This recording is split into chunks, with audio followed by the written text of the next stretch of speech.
When I went into 2019, I was expecting some amazing content for animated films, but the downside to that is that a lot of the animated films we did get this year haven't led up to the standards I was anticipating. I mean, every so often there was a Toy Story or a Lego movie to soften the blow, but it's genuinely disappointing to say there weren't a lot. Which is why when I saw Klaus, for the first time, I had nothing more than a sigh of relief. A sigh of relief that, even after all the bullcrap I had to withstand this year, a group of people out there came together to make this masterwork. Well, almost a masterwork. Now, I'm kind of breaking the rules a little bit here, as I know Klaus is mainly a Netflix movie, but in some locations it did get a limited theatrical release, so I think I can make an exception. And hey, if they want to put this shit in theaters, then I'm allowed to break the rule at least once. The story centers on a postman trainee named Jesper, who's very lazy and full of himself since his father is very rich. Feeling the new responsibility hasn't reformed him, the father sends Jesper to a rundown place known as Smeerensburg to try and post 6,000 letters within the year. Desperate to fill the quota, Jesper discovers an isolated dwelling where he meets an old man named Klaus, played by the legend that is J.K. Simmons. When Klaus finds a drawing from Jesper that was lost from a child, he delivers one of his toys to him. Taking advantage of this, Jesper decides to have tons of kids delivering him messages and making sure he and Klaus can deliver all the presents they request.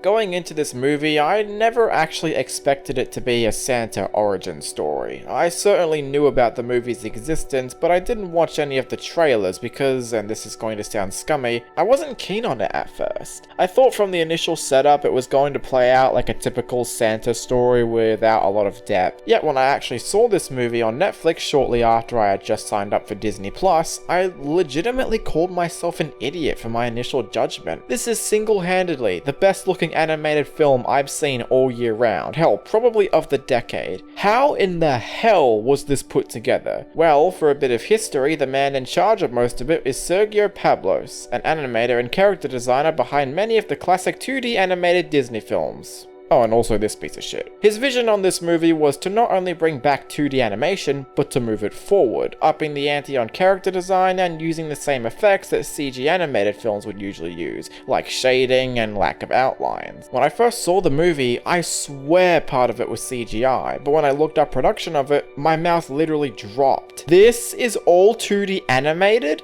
As an animator myself, specifically 2D animated as well, I don't know how the animators managed to create this with just their bare hands. That alone deserves a massive round of applause to the crew. And it helps that the characters are well developed and fun to watch. On my first viewing, I wasn't expecting to like Jesper a whole lot, since he starts out as a stuck-up old rich boy who's generally a dick to other people and only values himself, kinda like the Emperor's New Groove. But then I remembered that, hey, I like Kuzco. He was genuinely funny from start to finish, and his subtle hints of change are effective. Well, that mostly holds true for Jesper too. Despite his dick-headed nature, he is still a very funny and likable character who comes up with all the familiar tropes that Christmas itself is plagued with. And unlike characters like Lightning McQueen from Cars, he doesn't relish on the misery of others for self-worth. He learns to actually work for a change, and although his plan is more self-absorbed than anything, I wouldn't call it mean-spirited. Klaus's character does start out kind of obvious, and if you've seen Ice Age, you probably know what I'm implying, but where he shines is his interactions with Jesper. The two have a genuinely beautiful friendship that really moved me, and they bring the best out of each other. And the side characters stand out too. There's this boats person named Mogans that has this hilarious sarcastic attitude of always baiting Jesper after he does the same to him. I love the townspeople who are in a constant state of war with each half of each other for no reason other than tradition, and that little girl is genuinely adorable in the interaction she has with Jesper and how represented her culture is. It's also refreshing to have a Christmas origin story not follow the same tropes as others usually would, like there is no magic in this movie at all. It comes more from children's stories being spread around town and sharing that kind of wonder with those that also bring the joy. That's a wonderful sentiment to the standard Christmas movies we're used to, and it helps develop the characters even more. It also leads to this brilliant scene of teaching kids how to behave, which had me genuinely laughing my ass off. And this is also the funniest animated film of the year as well. Sorry, Lego Movie 2. Just the dry banter between some of the characters and the traditional 2D slapstick they use is incredible. Actually, what I found funniest the most was how the father literally kickstarts this plan of Jesper actually trying to achieve his goal by deliberately sending him to this rundown, screwed up town. Or how about the actual reason the townspeople are fighting? There's no explanation, no sort of misunderstanding, they just do it because they're in an agreement to keep on fighting. Because it's fun?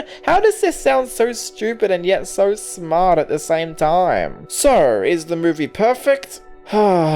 People, I wish I could say that myself, but there's one glaring problem I have with this movie that ultimately didn't need to be there. Considering how I mentioned that Jesper is only doing this to post as many letters as he can, this leads to, you guessed it, the Liar's revealed story, which is one that I am just sick of. And I genuinely wanted to believe they were going to do something different with it, but no, they don't. It goes about as well as you expect. Character is revealed to be lying, everybody's mad at him, he leaves but comes back trying to save the day. And ultimately this did not need to be a thing. Shouldn't it just be more about how grateful the crew is for all the impactful things that Jesper has done? No, of course not, because then it wouldn't lead to the obvious climax and character realization. It is a genuine problem that I'm really annoyed by, but compared to everything else this movie has going for it, it's not really a big deal. I mean, I'm still astounded by the effort gone into the animation, and every other element works flawlessly. I didn't even mention the ending, which, without giving anything away, was genuinely heartbreaking, but it also makes you feel even happier for the characters. Overall, Klaus is a nearly flawless work of animation that I can easily see being considered a Christmas classic. Personally, I'd even go as far as to call it the best Christmas origin story I've ever seen, and I can't believe how much of an idiot I was for not being keen on it before it came out. Klaus is a beautifully looking, funny, mostly well-told story that will surely inspire animators in the future. If you have Netflix, check it out when you get the chance.